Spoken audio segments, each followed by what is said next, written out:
പണ്ട് വേനലവധിക്ക് സ്കൂൾ അടച്ചാൽ അമ്മയുടെ തറവാട്ട് വീട്ടിലേക്ക് എത്താനുള്ള തിടുക്കമായിരിക്കും. അങ്ങനെ അച്ഛന് ഒഴിവുള്ള പണിയില്ലാത്ത ഞായറാഴ്ച ദിവസം എന്നെ അവിടെ കൊണ്ടുവിടാൻ പോകും. ബസ്സിന് ഏകദേശം 2 മണിക്കൂറോളം യാത്ര കാണും അമ്മ വീട്ടിലേക്ക്. ബസ് അങ്ങനെ ഓരോ സ്റ്റോപ്പും പിന്നിട്ട് യാത്ര ഇങ്ങനെ മടുപ്പാവുമ്പോൾ കണ്ണെത്താ ദൂരത്തോളം പരന്നു കിടക്കുന്ന നീലയും വെള്ളയും നിറഞ്ഞൊരു ആമ്പൽപ്പാടം കാണാൻ പറ്റും. അത് കണ്ടു കഴിഞ്ഞാൽ പിന്നെ മനസ്സിന് വല്ലാത്തൊരാശ്വാസമാണ്. കാരണം സ്ഥലം എത്തിയല്ലോ.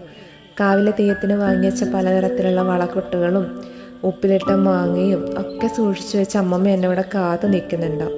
എൻ്റെ പ്രായത്തിലുള്ള ഏകദേശം എല്ലാവരുടെ ഉള്ളിലും ഉണ്ടാകും ഇതുപോലെ നിറയെ സ്നേഹിക്കപ്പെട്ടൊരു അമ്മൂമ്മക്കാലം.